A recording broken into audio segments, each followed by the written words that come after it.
Questions అడుగుతా, అప్పుడు మీరు బాగా ఆన్సర్ చెప్పాలి. ఓకే, సో అప్పుడు చెప్పిన అర్థమైందా? అప్పుడు చెప్పిన వాళ్ళు కూడా ఇస్తా. జాగ్రత్త చూడండి నా వైపు.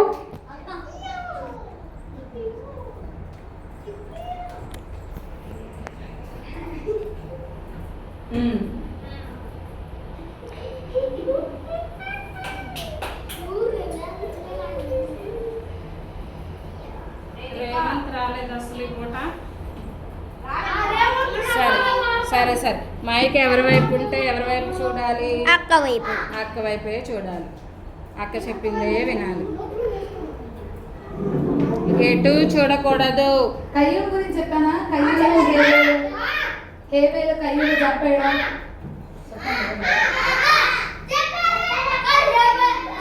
అక్క చెప్పావక్క.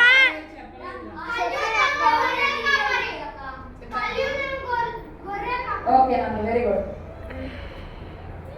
సో కావున నీ తమ్ముని రక్తమును నీ చేతిలో నుండి పుచ్చుకొనుటకు నోరు తెరచిన ఈ నేల మీద ఉండకుండా నీవు శపింపబడిన వాడు. మరి ఇక్కడ చూసినట్లయితే యేసు ప్రభు ఏం చెప్తూ ఉన్నారు అంటే, నీ తమ్ముని యొక్క రక్తాన్ని త్రాగి చెప్పేటప్పుడు వినకపోయినా మీరు ఆన్సర్ చెప్తే నేను మార్క్స్ ఇవ్వను. చెప్పేటప్పుడు వినకుండా ఏంటి? డ్రింక్ బాటిల్ అడిగారు కదా, next week next week drink bottle అదిగో గ్రాండ్ చేసేసారు అక్క. డ్రింక్ బాటిల్ ఎవరైతే ఎక్కువ ఆన్సర్ చెప్తారో అక్క రేపు డ్రాయింగ్ అక్క.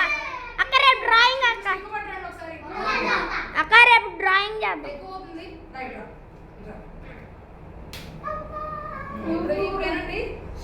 మరి చూసినట్లయితే అతని యొక్క తమ్ముడి యొక్క రక్తాన్ని త్రాగడానికి నోరు వేసినటువంటి నేల శపింపబడింది. ఎందుకు అంటే మరి హేబేలు చెప్పగానే హేబేలు యొక్క రక్తాన్ని భూమి తీసుకుంది, గ్రహించుకుంది. మన భూమి మీద నీళ్ళు కోసం మట్టి మీద నీళ్ళు పోయింది ఏమవుతుంది? పీల్ చేసుకుంటుంది, మట్టి పీల్ చేసుకుంటుంది కదా. సో అట్లాగే అతని యొక్క రక్తాన్ని కూడా తీసుకుంది అనమాట. ఈ యొక్క నేల తీసుకుంది. కాబట్టి యేసు ప్రభు ఏం చెప్తున్నారంటే, నీ తమ్ముడు రక్తం నీ చేతిలో నుండి పుచ్చుకోవడానికి నోరు తెరిచి ఈ నేల మీద ఉండకుండా నువ్వు శపింపబడిన వాడు అవుతావు. ఈ యొక్క నేల మీద నువ్వు సంతోషంగా బ్రతికేటువంటి దినాలు ఉండవు. నువ్వు శపింపబడతావు, దేశ దిమ్మరిగా అయిపోతావు. శపింపబడటం అంటే ఎవరైనా మనకు శాపనంతాలు పెడతారు కదా, నువ్వు గుమ్మైపోవాలి, నాశనమైపోవాలని. సో అదే అనమాట శపించడం అంటే. అంటే ఇక్కడ యేసు ప్రభు ఏమంటున్నారు అంటే, నువ్వు శపించబడిన వాడు అవుతావు. ఇంకా నీ యొక్క లైఫ్ లో ఆశీర్వాదం అనేటువంటిది ఎక్కువగా నువ్వు చూడవు. దేశ దిమ్మరిగా ఒక ప్రాంతంలో ఉండకుండా అనేక ప్రాంతాల్లో తిరుగుతూ ఉంటావు. ఇప్పుడు ఇక్కడ ఉన్నామంటే మనం కాసేపు ఇంకో చోట తిరుగుతాం. మన ఇంట్లో ఎవరన్నా పెద్దగా తిరుగుతున్నారు అనుకో, అరే నీకు ఏమైనా కాళ్ళలో చక్రాలు ఉన్నాయో ఏంటి అంటారు కదా. నీకు ఏమైనా కాళ్ళలో చక్రాలు ఉన్నాయో ఏంటి, అరే నేను దేశ దిమ్మరగా ఏంటి అంటారు. దేశ దిమ్మరి అంటే పెద్దగా ఒక ప్రాంతం నుండి ఇంకో ప్రాంతానికి తిరిగే వాళ్ళని దేశ దిమ్మరి అంటారు. ఒక ప్రాంతం నుండి మరి ఒక ప్రాంతానికి తిరిగేటువంటి వారిని దేశ దిమ్మరి అంటారు. నీవు నేను సేద్యపరుచినప్పుడు అది తన సారం ఇక మీద నీకు ఇయ్యదు, నీవు భూమి మీద దిగులు పడచ్చు, దేశ దిమ్మరివై ఇందు అనో. కాబట్టి నేలను సేద్యపరచడం అంటే మనం మరి వ్యవసాయం చేస్తున్నారా? చాలా మంది వ్యవసాయం చేయాలంటే ఏం చేయాలి? ముందు మొత్తం నేలంతా కూడా చక్కగా దున్నాలి. సేద్యపరచడం అంటే దున్నాలి. ఆ దున్నేటప్పుడు నాగలు ఉంటుంది కదా, కూర్చున్నాను సరే కూర్చో. అయితే నాగలతో దున్నుతారు. నాగల్ని ఏం చేస్తారు అంటే ఎద్దులు పెట్టేసి ఆ యొక్క నాగల్ని ముందుకి ఎద్దులు కొడతా ఉంటాయి, నడుచుకుంటారు. సో అలా ఎంత అమ్మా నేను చెప్పిన అందరూ వినాల్సిందే, ఎవరు మాట్లాడాలి? నోట్ మీద లేని అందరూ నాకు ఆపి నోట్ మీద లే, సరే కూర్చో. అందరూ నోట్ మీద లేదు, సైడ్ నోట్ మీద లేదు, అందరూ నా వైపే చూడాలి. అటు ఇటు చూడటం, కబుర్లు చెప్పడం చేయొద్దు. నా వైపు చూసి జాగ్రత్తగా చెప్పింది వెంటనే ఎందుకు చెప్పండి మీరు ఆన్సర్స్. నాగల్ని చక్కగా ఎద్దులకి కట్టేసి వాడి యొక్క మెడల మీద పెట్టేసరికి అవి చక్కగా నడుస్తూ ఉంటాయి అన్నమాట. నడిచిన పరిగెత్తిన గబగబా వెళ్తూ ఉంటే ఈ యొక్క నాగలు లోపలికి వెళ్ళి భూమిని త్రవ్వుతో పై తీసుకొస్తుంది అనమాట. సో ఆ పైన ఉన్నటువంటి నేల చాలా సారంగా ఉంటుంది. అందుకని మీరు ఎప్పుడైనా మొక్కలు నాడేటప్పుడు చూడండి, కొంచెం తవ్వి దానిలో విత్తనాలు వేస్తాం కదా మనం. అంతేగాని పై విత్తనాలు పెడతామా? భూమిని కొంచెం తవ్వేసి ఆ లోపల పెడతాం. అయితే ఈ యొక్క ఎర్త్ వామ్స్ ఉంటాయి చూసారా, ఎర్రలు ఉంటాయి. అవి ఏం చేస్తాయి? భూమిని చక్కగా గుల్లగా చేస్తాయి అన్నమాట. సో వాటిని మంచిగా నీట్గా చేస్తుంది. అట్లా అయినప్పుడు భూమి సారంగా అయ్యి ఆ యొక్క సారంలో ఉండి మొక్కలు అనేటువంటివి పెరుగుతూ ఉంటాయి అన్నమాట. అలా సారంగా పెరగాలి అంటే దానికి పేడేస్తారు, గమనించారా? ఇంకా తర్వాత కూరగాయ ముక్కలు వేస్ట్ అయిపోయి కూరగాయల ముక్కలు అన్ని మిగిలిపోయినటువంటి పాడైపోయినవి అన్నీ కూడా వేస్తారు. సో అలాగే వేస్తూ ఉంటారు అనమాట. ఆపే ఆపే, నేను తర్వాత చెప్తాను సంగతి. ఆపేసి ఏడవద్దు. అయితే ఏమైంది అంటే దిగులు పడి దేశదిమ్మరు అయింది అని అందుకు కయ్యను నా దోష శిక్ష నేను భరింపలేనంత గొప్పది. మరి నిజంగా దేశదిమ్మరుగా అయిపోయి నేల పడదని చెప్తున్నాడు యేసయ్య. నువ్వు వ్యవసాయం చేసి కష్టపడినా సరే నేల ఏమివ్వదు, దాని యొక్క సారాన్ని ఇవ్వదు అని చెప్తున్నారు. మరి ఆ యొక్క సారాన్ని ఇవ్వనప్పుడు నువ్వు ఎంత వ్యవసాయం చేసినా ఉపయోగం ఉందా? నువ్వు చక్కగా మొక్కలు పెట్టావు, కష్టపడి విత్తనాలు వేసావు, లేదంటే మొక్కలు పెట్టావు, కానీ మొక్క పెరగట్లేదు, దానికి పువ్వులు రాట్లా, కాయలు రాట్లా. విత్తనం వేసావు, ఆ యొక్క చెట్టు రావట్లా, ఏమైనా ఉపయోగం ఉందా? నీకు సంతోషం ఉంటుంది దానివల్ల? మన కరోనా టైంలో నేను కూడా కొన్ని మొక్కలు నాటానమాట చాలా ఇంట్రెస్ట్ గా. అవి పెరుగుతూ ఉంటే వాళ్ళు చూసినప్పుడు ఎంత ఆనందం అసలు నిజంగా.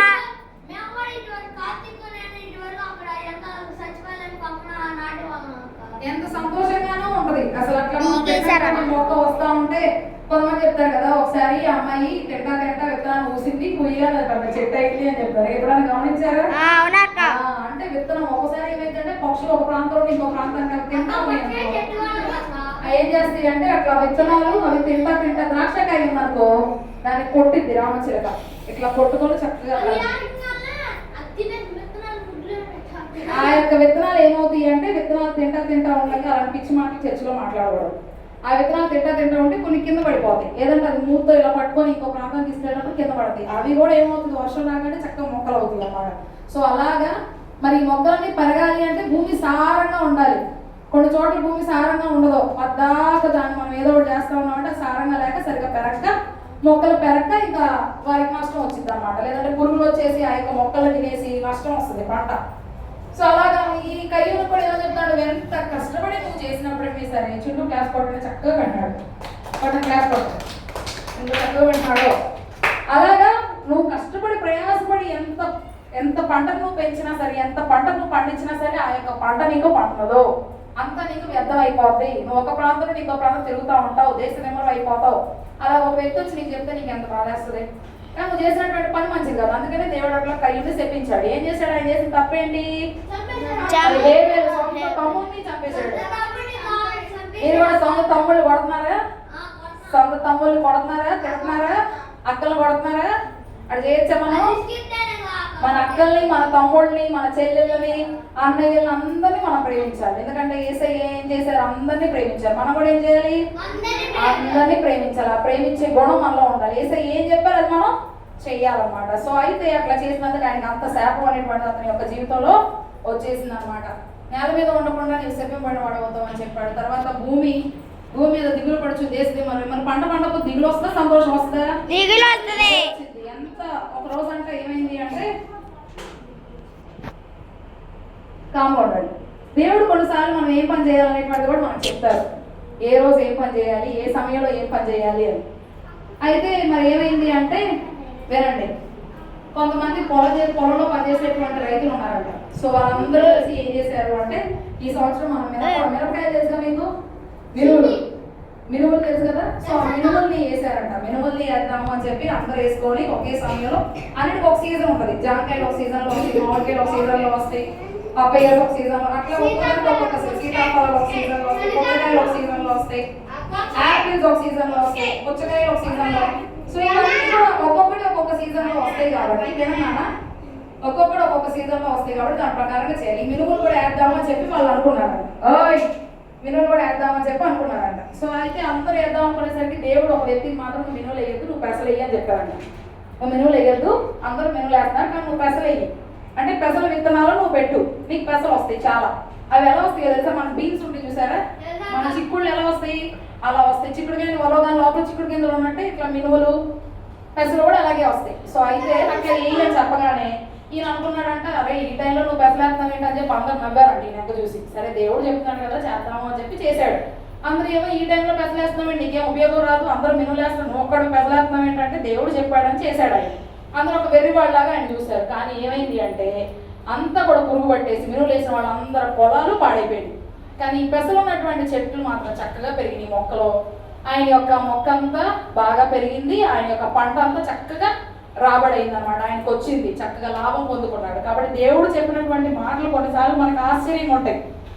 అదే ప్రభు ఇట్లా చెప్తున్నావు, అందరూ చేసేది కాబట్టి నాకు ఎంతగా చెప్తున్నావు ఏంటి ప్రభు అనుకుంటాం మనం. కానీ వాటిల్లో కూడా దేవుడు మనకు ఆశీర్వాదాన్ని ఇస్తాడు. మనం లోపడితే ఏమొస్తుంది? మనకి ఆశీర్వాదం వస్తుంది. వేసే ఆశీర్వాదం విధేయత ఆశీర్వాదాన్ని ఇస్తుంది. ఆయన యొక్క ఐశ్వర్యం ఇస్తాడు, ఆయన మనకి అన్ని కూడా అనుగ్రహిస్తాడు, ఆయన ఇచ్చేటువంటి దేవుడు. కాబట్టి మనం ఆయన చెప్పినట్టుగా మనం చేస్తే మన మీద ఆయనకి ఏం కలిగింది? ప్రేమ కలుగుతుంది. ఏం కలుగుతున్నానా?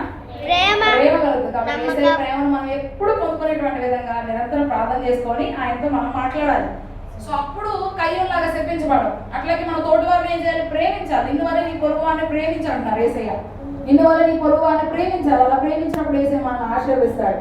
అదే కయ్యూలాగా చంపేస్తాను, కొట్టేస్తాను, ఎరగదీసేస్తాను అన్నావు అంటే దేవుని యొక్క శాపనార్థాలను పొందుకోవాల్సి వస్తుంది. శాపం కావాలా? ఆశీర్వాదం కావాలా? ఆశీర్వాదం కావాలి అంటే నిరంతరం ప్రార్థన చేసుకొని యేసయ్య చెప్పినట్లుగా మనం చేయాలి. ఓకేనా? అయితే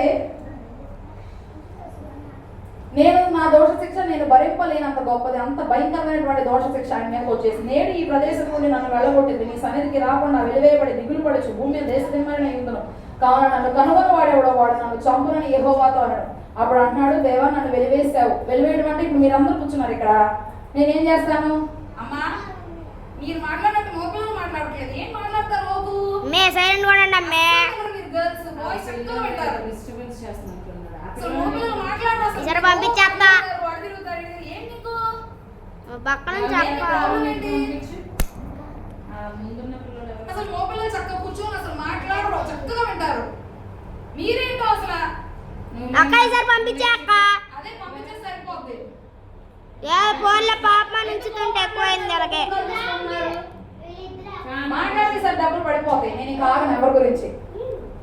ఎవరు మాట్లాడదు, అంతా నా వైపు చూడండి. బాయ్స్ చెప్పండి పట్టండి, ఎంత చక్కగా వింటున్నారు. బాయ్స్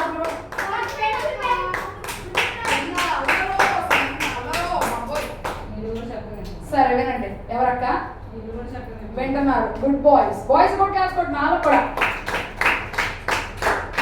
వినండి. సరే అయితే దేశదే మరి నన్ను కనుగొనవాడు మరి ఇక్కడ మీరు అందరూ కూర్చున్నారు. నేను ఒకేసారి లేచి అఖిల్ ఉన్నాడా? అరే అఖిల్ బయటకు వెళ్ళిపో నువ్వు అంట. అంటే అప్పుడు ఏంటి? నేను వాడిని వెలివేశాను. అంటే మన అందరితో వండుకోకుండా బయటికి పంపించేశాను. అరే నువ్వు మాతో కాదు, నువ్వు వేరే అని పంపించేశాను. సో దాన్ని వెలివేయడం అంటారు. మరి కయ్యూను కూడా యేసు ప్రభు అందరితో ఉండకుండా వేరు చేశాడు. నువ్వు దేశదిమ్మరి అంటే ఒక ప్రాంతంలో ఉండవు. ఇక్కడ ఈ రోజు విజయవాడలో ఉంటే రేపు ఇంకో ఊర్లో ఉంటావు, ఎల్లుండి ఇంకో ఊర్లో ఉంటావు, తర్వాత ఇంకో ఊర్లో ఉంటావు. ఎక్కడ ఉన్నా సరే నీకు ఏముండదు, వెళ్ళిపోతావు. ఎక్కడ నీకు ఇంకా ఆశీర్వాదం ఉండదు. నువ్వు ఏ పని చేసినా నీకు ఆశీర్వాదం రాదు. కొంతమంది చూడండి ఆశీర్వాదం అనేటువంటిది వారి యొక్క జీవితంలో. ఎందుకు అంటే వారు చేసినటువంటి అవిధేయత, వారు చేసినటువంటి పాపం. నేను ఏదైనా అవిధేయ చేశాను అనుకో, దేవుడు వెంటనే నాకు చూపించేస్తాడు, నువ్వు అవిధేయ చేసావు అందుకే నీకు ఇలా జరుగుతుందని. అప్పుడు మనం ఏం చేయాలి? అమ్మో యేసయ్య క్షమించయ్యా అనాలి. అంతేగాని కాదు ప్రభు నేను ఎప్పుడు చేశాను అన్నాం అనుకో, యేసయ్య ఆశీర్వాదాన్ని మనం పోగొట్టుకుంటాం. ఆదాము హవ్వ అప్పుడే ప్రభు నువ్వు చూద్దాన పండు మేము తిన్నామయ్యా, మమ్మల్ని క్షమించయ్యా అంటే యేసయ్య ఆదాము హవ్వను క్షమించేవారు. కానీ వాళ్ళు క్షమాపణ అడగలేదు. ఇగో ఈ అమ్మాయి తినమంది అందుకే నేను తిన్నాను అంటాడు ఆదాము. హవ్వ అంటుంది ఈ పాము తినమంది అందుకే నేను తిన్నాను అంట. మనం ఎంతసేపు పక్కన నెట్టేయడానికి చూస్తాం. ఎంతసేపు పక్కన వాళ్ళు ఇలాగక్క, వీడు ఎలాగక్క, వాడు ఇలాగక్క, వీడు ఇలాగక్క, వాడికి వచ్చిందక్క, నాకు రాలేదక్క. ఈ స్వభావం మనకు ఉండకూడదు. నీ పొరుగు వారిని ప్రేమించంటున్నారు యేసయ్య. నీ పొరుగు వారిని ఏం చేయాలి? ప్రేమించాలి. ఓకే. కాబట్టి నన్ను కనుగొని వాడేవాడో వాడు నన్ను చంపురు అంటాడు. కాబట్టి ఇంకా ఆయనకి ఈ లోకంలో కష్టాలు ఉంటే బతకాలి అనిపించిందా? కష్టాలు ఉంటే ఈ లోకంలో ఉండాలనిపిస్తుందా? చాలా అప్పులు ఉన్నాయి అనుకో, వాళ్ళు రాత్రి నిద్రపడదు. ఇంకంతా వాళ్ళు ఏం చేస్తారు? ఏదో ఒక ఫ్యాన్ తీసుకొని చక్కగా గురేసుకొని తెచ్చిపోతారు. వాళ్ళకి చావే సుఖంగా అనిపిస్తుంది, అంత కష్టం. కానీ మనం అలా చేయొచ్చా? అలా చేస్తే మన యొక్క ఆత్మ నరకంలో ఉంటది, నిరంతరం నరకంలో ఉంటది. అగ్ని ఆరదు, పురుగు చావదు. నువ్వు ఎంతసేపు ఆ నరకంలో కాలి కాలి కాలి కాలి కాపాడే వాళ్ళు ఎవరు రారు నీ కోసం. ఇంకా నిరంతరం సదాకాలం ఈ లోకంలో మనం కొంతకాలమే ఉంటాం. మనకు ఒక 8 years వచ్చినాక 70 years వచ్చినాక మనం చచ్చిపోతాం. ఈ శరీరం మన దగ్గర ఉండదు. మరి యొక్క ఆత్మ నువ్వు మంచిగా జీవిస్తే పరలోక రాజ్యానికి వెళ్తుంది, నువ్వు చెడ్డగా జీవిస్తే నరకానికి వెళ్తుంది. కాబట్టి నువ్వు ఎలా జీవించాలనేటువంటి ఈ లోకంలోనే నువ్వు చూసుకోవాలి. పక్కన వాళ్ళు కొడుతున్నావా? కొట్టడం మానే. పక్కన తిడతా ఉంటే తిట్టడం మానేసి, అమ్మ మాట నాన్న మాట వినట్లేదా? వినటం స్టార్ట్ చేయి. ప్రార్థన చేసుకోవట్లేదుగా? ప్రార్థన చేయి. బైబిల్ చదువు. అప్పుడు దేవుడు నిన్ను ఆశీర్వదిస్తాడు. అప్పుడు నువ్వు ఎవరి రాజ్యంలో ఉంటావు? యేసయ్య రాజ్యంలో ఉంటావు. పక్కన మీరు చాలా చెప్పడం మానేసేయండి. ఫస్ట్ మీరు మీ అందరికున్న నేచర్ ఏంటంటే ఎంతసేపు అక్క వాడదుగో అక్క, అక్క వీడిదిగో అక్క, అది మానేయాలి. ఓకే. నన్ను ఎవరైతే కనుకుంటారో వాళ్ళు నన్ను చంపుతారో అంటాడు అనమాట. అందుకు యెహోవా అతనితో, కాబట్టి ఎవడైనా నువ్వు కయ్యూను చంపిన వానికి ప్రతిదాన్ని 700 కలుగునను. మరి ఎవడైనా నువ్వు కయ్యూను కనుగొని అతని చంపకున్నట్టు యెహోవా అతనికి ఒక గుర్తు వేసాను. ఇంకా కయ్యూను ఈ లోకంలో జీవించడం కంటే చచ్చిపోవడమే కరెక్ట్ అనుకో, నన్ను ఎవడన్నా కనుగొని చంపేస్తే బాగుండు అనుకుంటే యేసు ప్రభు అట్లా చావడానికి కూడా అవకాశం ఇవ్వట్లా. అలాంటి కష్టమైనటువంటి జీవితం ఎంతకాలం అలా బ్రతకాల్సిందే, అలా నిస్సారమైనటువంటి జీవితం ఎంతకాలం అలా బ్రతకాల్సిందే అని చెప్పాడు. కాబట్టి ఎవరు కూడా కయ్యూని చంపకుండా ఒక గుర్తు కూడా పెట్టాడు. ఓకే, సో కొంతమంది మీద వేసే ముద్ర వేస్తాడు, ఎవరు వాళ్ళని టచ్ చేసినా సరే వాళ్ళకి ఏం అవ్వకుండా, వారికి ఎలాంటి ఇది రాకుండా. మరి ఇశ్రాయేలీలు ఐగుప్తు దేశం నుండి పంపించకుండా ఉంటాడు ఫరో. ఎన్ని సంవత్సరాలైనా సరే, ఎన్ని రోజులైనా సరే, ఎన్ని తెగుళ్ళు పంపించినా సరే, ఇంకా లాస్ట్కి ఫరో వారి యొక్క సైన్యంలో, తర్వాత వారి యొక్క దేశంలో పెద్దవాళ్ళు చచ్చిపోతారు. ఫస్ట్ బోర్న్ ఎవరైతే, మీ ఇంట్లో ఫస్ట్ నువ్వు పుట్టావనుకో నువ్వు చచ్చిపోతావు, అలా అన్నమాట. సో అలాంటి శాపం వచ్చింది, అంటే మీరు చచ్చిపోవడం కాదు, అక్కడ అలాంటి శాపం వచ్చింది. అలాగే శాపం పెట్టినప్పుడు ఇశ్రాయేలీకి చెప్తాడు మోషే, మీ ఇంట్లోకి ఆ మరణదూత రాకుండా ఒక గొర్రెపిల్లని తెచ్చి దాన్ని చంపేసి మీ ఇంటి యొక్క నిలువు కమ్మినికి అడ్డు కమ్మినికి పూసుకున్నారు అంటే ఆ యొక్క మరణదూత మీ ఇంట్లోకి రాదు, మీ పిల్లల్ని ఎవరు చంపరు, కాబట్టి మీరు కాపాడబడతారని చెప్తాడు అన్నమాట. సో అట్లాగే వేసే కాపాడితే అలా ముద్ర వేస్తే మనల్ని ఎవరు టచ్ చేయలేరు. ఎందుకంటే మనలో ఉన్నవాడి లోపల ఉన్నవాడి కంటే గొప్పవాడు. మన ఏసయ్య చాలా గొప్పవారు, మనల్ని కాపాడుతారు. ఎంత యాక్సిడెంట్ జరిగినా ఏమి జరిగినా ఏసే మనల్ని కాపాడుతారు. ఎంత భయంకరమైన పరిస్థితులు కూడా మనం వెళ్ళినా ఏసే మనల్ని కాపాడుతారు. ఆయన కాపుదల మనకు ఉంది కాబట్టి మన గొప్పతనం అది. మనం మంచివాళ్ళని ఏసే కాపాడుతున్నాడా, మనం మంచివాళ్ళని కాకపోయినా ఏసే ప్రేమిస్తున్నారు, అది ఆయన గొప్పతనం. ఓకే, ఒక ఇన్సిడెంట్ చెప్తాను. మరేనంటే ఒక ఆయన హైదరాబాద్ నుండి ఇక్కడికి వస్తున్నాడు, విజయవాడ వస్తున్నాడు. అయితే వస్తూ ఉన్నటువంటి సమయంలో బస్ స్టాండ్ నుండి దిగేసి అక్కడ నుంచి వాళ్ళ ఇంటికి వెళ్ళడానికి షేర్ ఆటో ఎక్కాడు. షేర్ ఆటో ఎక్కిన తర్వాత ఏమైంది అంటే ఆటోలో వెళ్తా ఉన్నప్పుడు ఆటో వాడు బిక్కిరిగా బాగున్నాడు. ట్రాఫిక్లో ఇష్టమైనట్టుగా వెళ్తున్నాడు, బాగా మ్యూజిక్ వాల్యూమ్ పెట్టేశాడు. ఇంకా అలా ఉండేసరికి అమ్మో ఏంటి వీడు ఇలా చేస్తున్నాడు, ఆపయ్యా అంతమందిని ఎక్కి బాక నువ్వు ఇట్లా బాని బాక అంటే ఆడికి కోపం వచ్చిందా, నాకు ఇష్టం, నేను ఎలాగే వెళ్తాను, నీకు ఇష్టమైతే ఉండు లేకపోతే వెళ్ళిపో అంటాడు. సరే అని చెప్పి నువ్వు వద్దయ్యా, నువ్వు అలా వెళ్ళబాక, చాలా మంది ఉన్నారు, ఏమైనా యాక్సిడెంట్స్ అయితే ఏమైనా అపాయం వస్తుంది, ఎందుకయ్యా ఇట్లా వద్దయ్యా అని చెప్పినా సరే వినడు. సరే వీడు వినట్లేదని చెప్పి ఆయన చెర్రెత్తేసి అక్కడ నుంచి లేచి వచ్చేస్తాడు ఆటోలో. వచ్చేసిన తర్వాత ఇంకో ఆటో ఎక్కుదాంలే నెమ్మదిగా అని చెప్పి చూస్తూ ఉండేసరికి ఇందులో బస్సు వచ్చింది. చక్కగా బస్సు ఎక్కేసి వెళ్తూ ఉంటాడు. వెళ్తూ ఉన్నటువంటి సమయంలో, వెళ్తూ ఉన్నటువంటి దారిలో ట్రాఫిక్లో ఒక చోట యాక్సిడెంట్ అయింది. యాక్సిడెంట్ అయింది ఏంటి యాక్సిడెంట్ అయిందని చెప్తా ఉంటే ఒక ఆటో అండి, ఆటోకి యాక్సిడెంట్ అయింది, ఆటోలో ఉన్న వాళ్ళందరూ చనిపోయారు అని చెప్తారు. చెప్పగానే అప్పుడు వెంటనే ఆయనకు ఒక వాక్యం అనిపించిందంట, నిన్ను కాపాడువాడు నేనే అని. కాబట్టి యేసు ప్రభు మన యొక్క ఆటోలో ఈయన ఉన్నాడు, ఆటోలో ఈయన కూర్చున్నాడు, కానీ ఆయనకు అక్కడ డిస్టర్బెన్స్గా అనిపించింది, అక్కడ ఉండాలనిపించలేదు, దాటి వచ్చేసాడు. ఒకవేళ ఆయన ఆటోలోనే ఉంటే ఆయన చచ్చిపోయేవాడు. ఈయన దిగి వచ్చేసిన ఆటోనే యాక్సిడెంట్ అయ్యి అందరూ చచ్చిపోయారు. కాబట్టి ఆ యొక్క అపాయం ఆయనకు రాకుండా యేసయ్య కాపాడారు. మరి ఆయన అక్కడ ఉంటే ఆయన ప్రాణం కూడా పోయేది. కానీ యేసు ప్రభు చూసారా, నీ రాకపోకలేదు యెహోవా నిన్ను కాపాడుతాడు, నీకు ఏ అపాయం రాకుండా. ఓకే, సో అది ఆపత్కాలం ముందు మనకు ఆయన నమ్మకమైనటువంటి నిజమైన స్నేహితుడు, ఆపత్కాలం ముందు నిజమైన ఆశ్రయం. సరే, అందుకు యెహోవా అతనితో, కాబట్టి ఎవడైనా కయ్యూను చంపిన వాడు ప్రతి దాంట్లో 7 అంతలు. ఎవరైతే కయ్యూని చంపుతారో కయ్యూనికి ఒక అంతే, కయ్యూని చంపిన వాళ్ళకి 7 అంతలు శాపం. అంటే ఒకదాన్ని 7తో మల్టిప్లై చేయడం, అంటే ఏ యొక్క ల్యాండ్ 1 7 7, అంటే ఎన్నిసార్లు ఎంత భయంకరమైన దేశదిమ్మల స్వభావం, ఎక్కడ భూమిని సేద్యపరిచిన భూమి పెరగబోవడం, భయంకరమైన శాపం ఎవరైతే కయ్యూని చంపుతారో వాళ్ళకి వస్తుంది. కానీ కయ్యూని చంపకుండా వేసే ఏం చేశారు, ఒక గుర్తుని కయ్యూనికి పెట్టారనమాట. సో అట్లాగే ఈ యొక్క స్టోరీ ఎండ్ అయింది. ఓకే, సో ఎవరు కూడా ఆయన చంపకుండా యేసు ప్రభు పెట్టేశారు. ఇప్పుడు నేను క్వశ్చన్స్ అడుగుతాను, ఆన్సర్ చెప్పండి.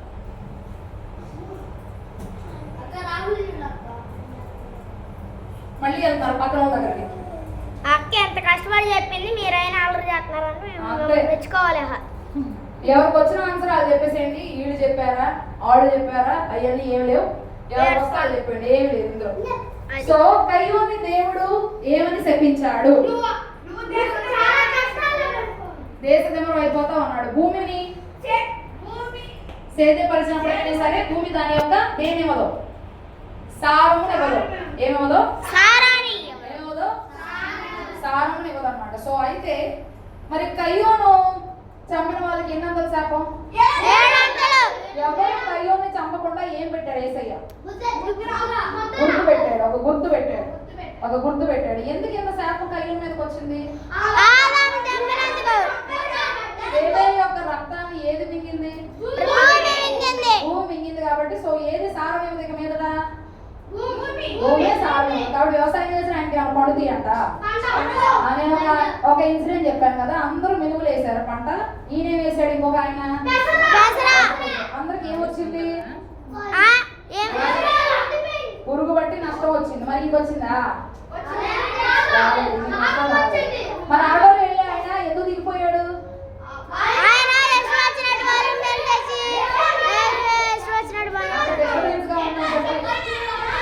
అక్కడ డిస్టర్బెన్స్ గా ఉందని దిగి వచ్చేసాడు. మందు అంటే సరేనండి, సరేనండి. తర్వాత ఏమెక్కాడు? అప్పుడు ఆయనకి ఏ వాక్యం అనిపించింది?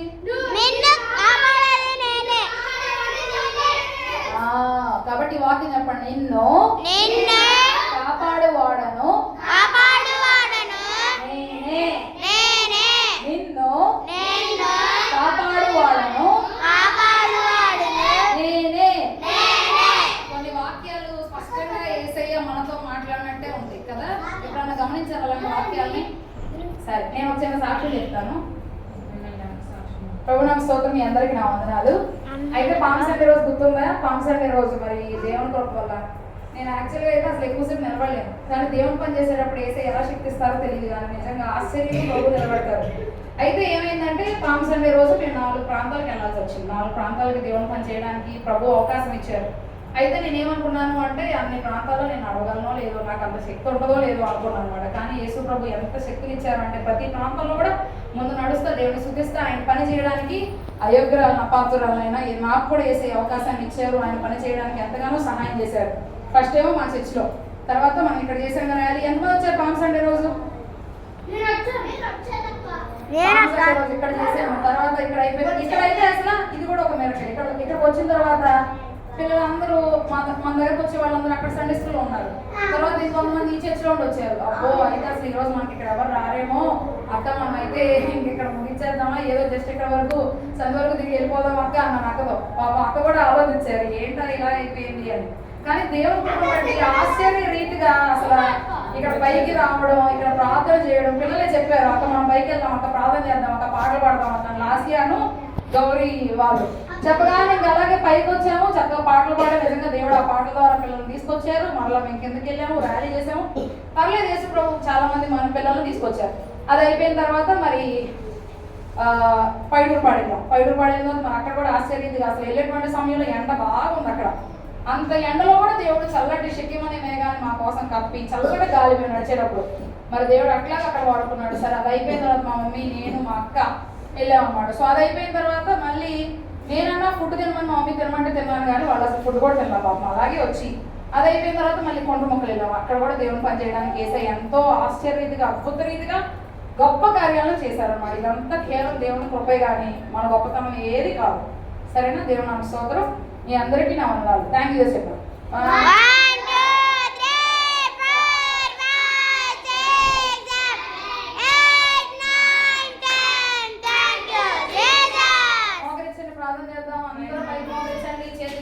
కళ్ళు మూసుకోండి. అందరూ పైకి మోకరించండి, పైకి మోకరించండి. ప్రేమ తండ్రి, పరిశుద్ధ మహోన్నత మహాగణానికి నివాసి నీ స్తోత్రం. అది సముద్రాత్మకమైన దేవ మంచి వాడ కడబడి వాడడానికి స్తోత్రం. నీ ప్రేమ బట్టి దయన బట్టి మమ్మల్ని ఎంతవరకు సజీవులుగా ఉంచావు యేసయ్యా. నీ కార్యాలను బట్టి నీకు స్తోత్రం, నీ మేలు బట్టి నీకు స్తోత్రం, నీ కార్యాలు బట్టి నీకు వందనాలు. వీళ్ళందరూ కూడా తోడుకొని వచ్చావయ్యా. వీళ్ళందరూ కూడా మంచి ఆరోగ్యం తెచ్చి ఎవరికి ఏ బలహీనత లేకుండానో సహాయం చేయి. నీకే స్తుతులు స్తోత్రాలు. చింటూరు బట్టి నీకు వందనాలు, రాహుల్ బట్టి నీకు వందనాలు అయ్యా. నీకు స్తుతులు తండ్రి, నీకు స్తోత్రాలు. ధనలక్ష్మి బట్టి నీకు వందనాలు, వేసి వాళ్ళ చెల్లిని బట్టి నీకు వందనాలు ప్రభా. అయ్యా అయ్యా అయ్యా జ్యోతిని బట్టి నీకు వందనాలు, గౌరిని బట్టి నీకు వందనాలు, సాయిని బట్టి నీకు వందనాలు, కార్తీక్ని బట్టి నీకు వందనాలు, రంగుని బట్టి నీకు వందనాలు ప్రభా. అయ్యా అయ్యా అఖిల్ని బట్టి కూడా నీకు వందనాలు, వేసి చంపరావుని బట్టి నీకు వందనాలు ప్రభా. అభిని బట్టి కూడా నీకు వందనాలు, వేసి నువ్వు చేసిన కార్యాలన్నింటి బట్టి సిద్ధుని బట్టి నీకు వందనాలు ప్రభా. ఇంకా అనేక మంది బట్టి ఉన్నారు, వారందరూ కూడా నువ్వు తోడుకొని తీసుకున్నావు. లాస్ట్ రాలేకపోయిన బిడ్డ తీసుకున్నా ప్రభా. దాన్ని మీరు సహాయం చేయమని ప్రతి బిడ్డను కూడా అసలు అప్పగిస్తూ నెక్స్ట్ వీక్ ఇక్కడ గిఫ్ట్ తీసుకొచ్చాక సంతోషంగా అక్కడ ఇవ్వడానికి నీకు దయచేయమని. అయ్యా కయ్యూని ఎలాగ నీ మాట వినకుండా ప్రభా తమ్ముడిని చంపి ఆయన దేశ దిమ్మరిగా అయిపోయి చెప్పించబడిన వాడిగా ఉంది ప్రభా. ఆశీర్వాదాలు పోగొట్టుకున్న స్థితిలో ఉన్నాడు. అలాంటి స్థితిలో మా బిడ్డలు ఎవరు కూడా లేకుండా చేయి. తమ్ముళ్ళని అక్కల్ని అన్నలు అందరూ కూడా ప్రేమించేటువంటి వారిగా నాయన బిడ్డలను చేయమని, చెల్లెలను కూడా ప్రేమించేవారిగా, తల్లిదండ్రులను ప్రేమించేవారిగా, గౌరవించేవారిగా, భయభక్తులు దయ చాలా చిన్నతనం తీసివేయి. ప్రతిరోజు స్కూల్కి వెళ్ళేటప్పుడు వచ్చేటప్పుడు రాకపోకల బిడ్డలకు తోడుగా ఉండేసి యాన్యువల్ ఎగ్జామ్స్ రాయవచ్చు మంచి జ్ఞానం మీరు దయచే సులభం బట్టి జ్ఞానంతో నింపి నడిపించు ఆయన ప్రమీలను బట్టి కొందరు నన్ను బట్టి కొందరు నూతన సంవత్సరం దాకెట్ ఇచ్చో ప్రభా, నూతన బలం, నూతన శక్తి, నూతన కృపలు, నూతన ఆశీర్వాదం, నూతన దీవెన దయచేయండి ప్రభా. ఇంకా నీ పరిసరలో బలంగా వాడుకొని మహిమ పొంది సహాయం చేయమని యేసు నామములో వేడుకొనుచున్నాము తండ్రి. సాధారణ నాశనం ఏ శ్రద్ధమే సంపూర్ణ